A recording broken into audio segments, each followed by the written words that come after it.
Magandang hapon sa ating mga kababayan at may tatalakayin po ako na bagong modus po ito ating mga kababayan para maging aware po kayo. Ay una sa lahat ay shoutout nga pala kay Golden Boy. Golden Boy, maraming salamat sa lahat ng tulong mo at ako po ay labis na nagpapasalamat po sa iyo, Mr. Golden Boy. Alam niyo po ating mga kababayan ang mga modus na talaga namang marami nang naloloko po ito ating mga kababayan. Pupunta sa isang pwesto, let's say kunyari palengke o kaya basta't may pwesto sa Along Highway, kakausapin po nila ating mga kababayan. Alokan ng mga goods kagaya ng hotdog, lahat ng mga goods nagkakahalaga, may promo sila 5,000, 7,000 to 12,000.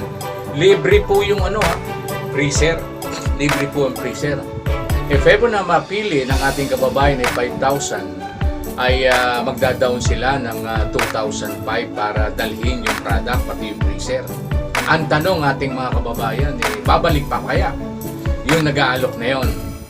Alam nyo po mga kababayan, pag ganyan po ang sistema na kukuha agad ng down payment at wala pa yung mga goods at wala pa yung freezer, magtaka na ho kayo. Sa inyo hagilapin yan, hindi nyo naman kilala yan.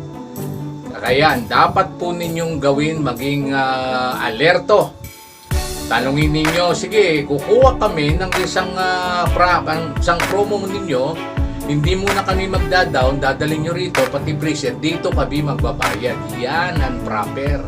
Pero kapag kinuha nila na wala yung freezer, wala yung product, wag na ho kayong makipag-transaction dyan. Scam po yan at modus, niloloko lang po kayo niyan. Kaya po nasabi ito, tinalakay dahil kaibigan ko mismo ang naloko rito at hindi tayo papayag na marami pang maloko yung mga ganitong sistema na gawain masama. Kaya nga po ating mga kababayan, tinalakay ko po ito para maging alerto po kayo. Doon pa lang sa umpisang transaction nyo at hiningan na kayo ng pera, wag po kayo maniwala. Ignore nyo agad, wag nyo nang kausapin. Iwan nyo, pinakamaganda.